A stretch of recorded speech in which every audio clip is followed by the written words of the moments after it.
Non, cet homme n'est pas garagiste. Non, cet homme n'est pas un Men in Black. Non, cet homme n'est pas skipper non plus. Cet homme, c'est Thomas Pesquet, astronaute et futur commandant de la station spatiale. Des questions pour Thomas Pesquet, monsieur le rocker? I always have done ever since I was a kid, and I'm sure you like watching them too. But being a real life spaceman, what is the biggest thing they get wrong in movies? What's the biggest misconception? One of the biggest things that get wrong is when they put the spacesuits on and they go.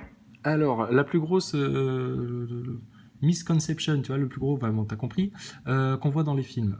Bon, bah écoute, Thomas Pesquet, qu'est-ce qu'il va te raconter? Alors, c'est pas les moments où tu vois des mecs dans l'espace derrière une baie vitrée en train de prendre des bains de soleil. Hein. Non, ça, dans les films, ça passe. C'est pas les moments où dans l'espace, ils sont à 400 km d'altitude et où ils te montrent le globe aux 3/4 de son entièreté. Non, ça passe, ça. Ça choque pas Thomas.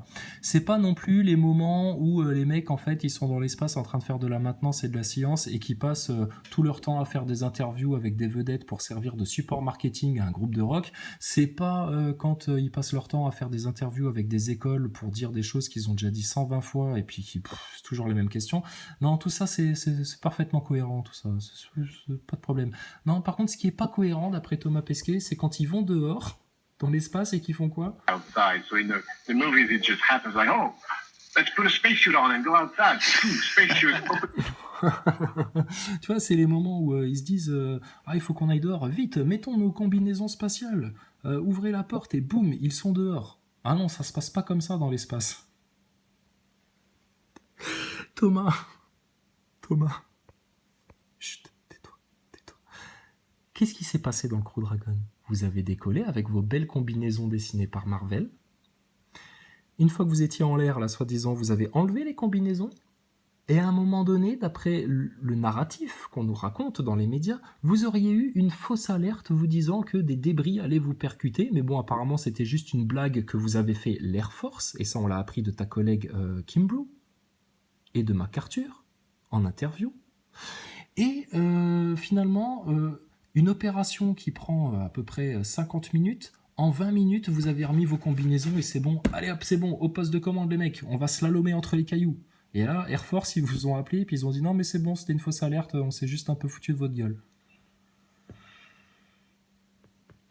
Donc les combinaisons, vous les avez remises en 5 minutes. Hein. Puis on a vu la galère que c'est avec Soyushi Noguchi. On a vu qu'il y avait des fermetures éclairs sur votre combinaison. Donc là, putain, en termes de dépressurisation, c'est zéro, pot de balle. Et donc, dans les films, quand ils mettent leur combinaison et boum, ils sont dehors, non, ça se passe pas comme ça. Ah bon? Qu'est-ce qui se passe alors dans la réalité de la vraie vie, du vrai film, de la vraie science-fiction, de la vérité, de la réalité, de la vraie science, de votre grand spectacle? Raconte-nous tout, Thomas. Toi qui es une vedette de cinéma maintenant. Ça va, ça pique pas trop le soleil? Ah là là. Heureusement que t'es plus protégé par les ceintures de Van Allen, en plus, à 400 km d'altitude, hein, mon con? Oh, purée, Thomas Pesquet. T'es foutu, mec. Boom, they're outside. In reality, you can't do this. It takes hours to prepare. And so Ouais, ça prend des heures à se préparer. Bah ouais, on entend bien, parce que c'est tout un bordel de mettre une combinaison. Et de l'enlever, Thomas Pesquet, c'est pas tout un bordel? Alors comment t'expliques, Thomas Pesquet, qu'en 2016, quand t'as débarqué de ton Soyouz et que t'es rentré dans la station ISS, t'étais en polo bleu, comme ça, tout pareil? Qui est-ce qui t'a enlevé ta combinaison quand vous étiez dans le Soyouz que vous pouviez même pas bouger un genou?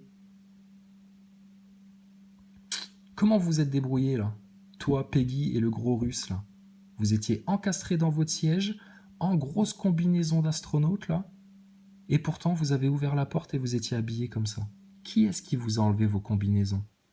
À quel moment vous avez changé vos couches après 54 heures de vol? Du spectacle. Une vieille série télé de merde avec des erreurs de montage, des cuts grossiers, mal foutus, que tu te dis, mais... qui regarde ça, quoi? Qui regarde ça? Et vous prenez ça pour le top de la science, les NASA Boys. Mais baissez la tête jusqu'à la fin de vos jours, là, maintenant. Parce que là, c'est en face de vous. Hein. Et ceux qui sont encore en train de nier que tout ça, c'est une propagande, un spectacle, et qu'il n'y a rien de scientifique, et que, putain, les incohérences, elles sont flagrantes, et qui continuent à nier, mais va t'éclater la tête dans un mur. Tape-toi la tête dans le mur. Ça va te remettre les idées en place. Pauvre petit Nazaboy. Ouais. Donc en réalité, tu peux pas faire ça. Do this, Vraiment. it takes hours to prepare. And so if you don't breathe oxygen, if you don't purge your body, your blood of the nitrogen, you're going to have decompression accidents just like in scuba diving. So only that takes like 1 hour of breathing. Alors, il y a des histoires de décompression, de trucs et de machin. Ah putain, Thomas Pesquet. Nada, complètement faux.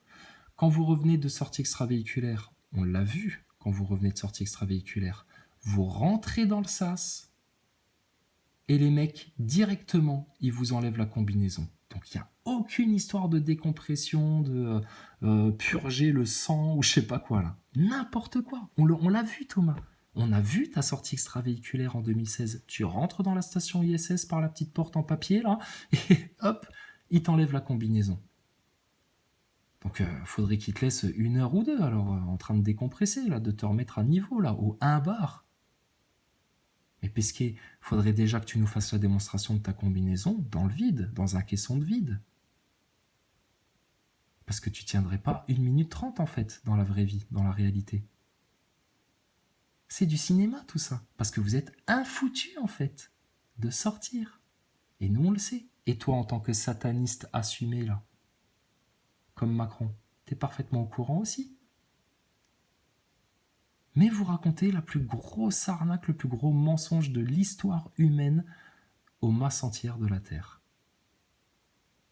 Et ceux à qui vous mentez, vous les avez tellement bien ensorcelés, conditionnés depuis le plus jeune âge, qu'ils vous idolâtrent. Et bien ces pauvres gens-là, vous allez continuer à idolâtrer ces menteurs, ces manipulateurs, ces peaux de serpent là, ces doubles visages là, ces têtes de scotch en double face, et vous finirez dans le même enfer qu'eux. And trying to purge your blood, and then checking your spacesuit, getting it to fit correctly, preparing all the tools. Correctly, hein. Parce que Thomas Pesquet, c'est un astronaute français, il est bien de chez nous et tout ce qu'il fait, il le fait correctement, même quand il rattache des sacs de rangement en remplacement de panneaux thermiques. Il le fait de manière correcte. Il prépare ses petits outils, ouais, très très bien Thomas. Tu les mets dans une banane et ensuite tu fais quoi? Venting your airlock, etc., etc. It takes 3, 4, 5 hours before you can go out. So, but in the movies, obviously, it doesn't work, right? It's a plot. So those guys just put the spacesuit on and go out. But yeah, that's one of the things that make me cringe. If it takes 4 hours to get ready, how long can you be outside walking for?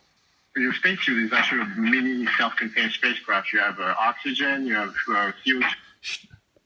Ta gueule, l'acteur. Nous, on va répondre la vraie réponse scientifique. Dans le vide absolu, tel qu'ils le vendent là, le vide de l'espace, qu'on est même incapable de reproduire de manière artificielle sur Terre, en réalité, dans n'importe quelle combinaison qu'ils pourront inventer, etc., il ne tient pas plus d'1 minute 30, 2 minutes. Au-delà de ça, la salive sur sa langue se mettra à bouillir, son sang se mettra à bouillir, il commencera à sentir ses globes oculaires gonfler. Et dans les minutes, il s'écroule par terre, et si tu le sors pas de là vite fait, il claque. Voilà comment ça se passe vraiment dans le vide. Et en 2021, ils n'ont toujours pas réussi à résoudre ce problème-là. Et c'est pour ça qu'ils vous racontent un grand film comme ça. Parce que s'ils devaient vous avouer que technologiquement, ils sont incapables de sortir, etc., putain, t'imagines la déception?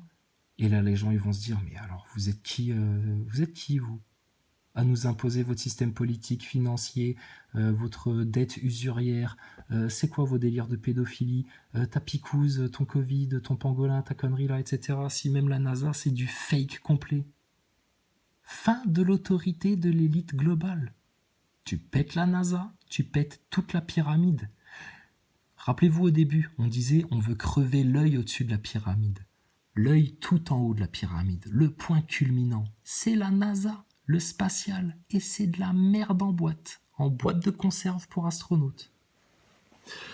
Thomas, il y a un de tes collègues russes là, apparemment, qui a jeté un autoradio la dernière fois là, du haut de la station spatiale. Il y a un NASA-boy qui s'est plaint. Hein. Ah, il l'a pris en pleine tête, le pauvre. Hein. Pourtant, c'est Defecator qui était visé. Hein. Mais c'est un pauvre petit NASA-boy avec la montre NASA, le petit sac NASA. Il avait même le t-shirt NASA. Il avait même la coque de téléphone, la NASA, etc.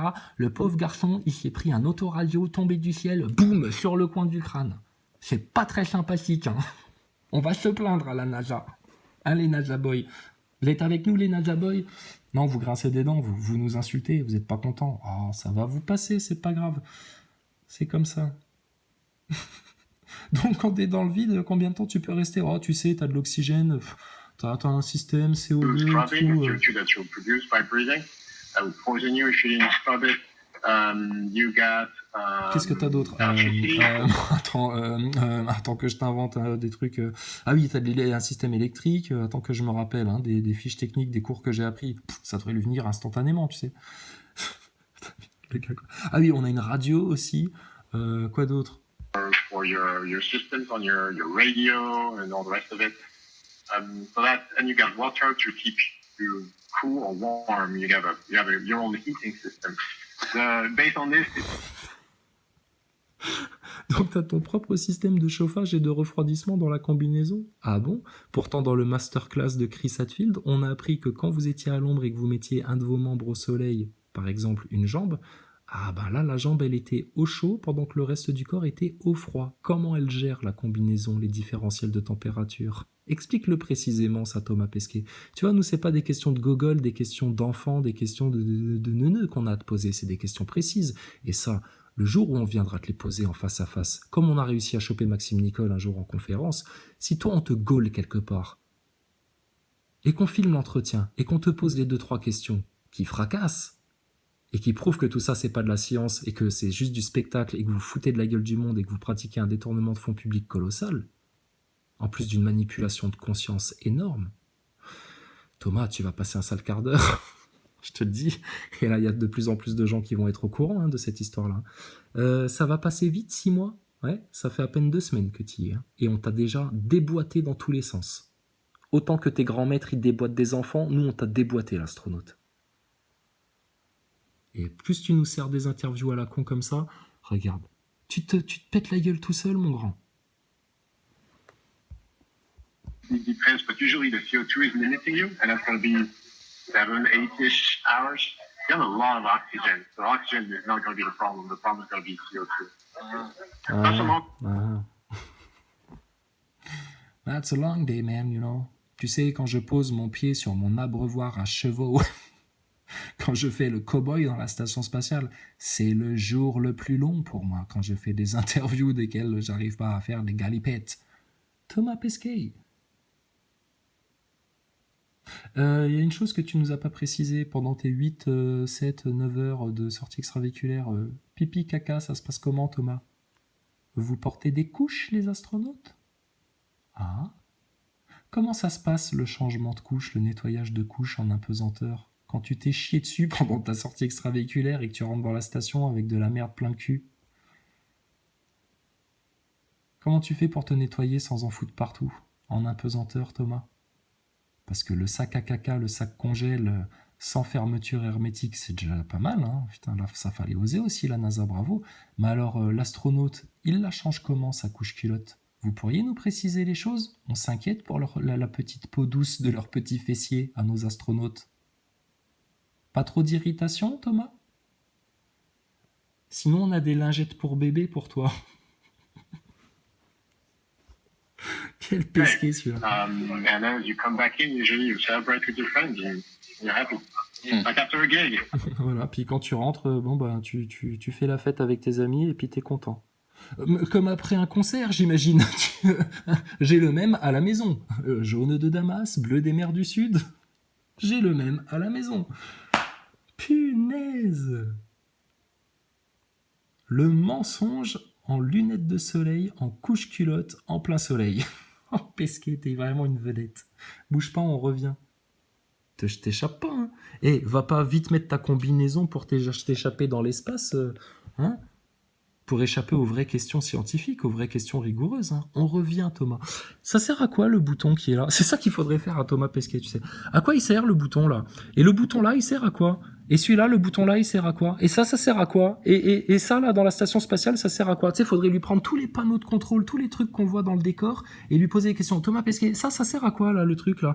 Et ça, là, ça sert à quoi? Et ça, le câble, là, il sert à quoi, Thomas? Vous qui êtes censé connaître la station spatiale dans les moindres boulons. Le câble, là, il sert à quoi, exactement? D'accord, ok. Les obturateurs de la station, ils servent à quoi? Ah, ok, d'accord. Et ça, le truc, la barre en fer, là, ça sert à quoi, Thomas?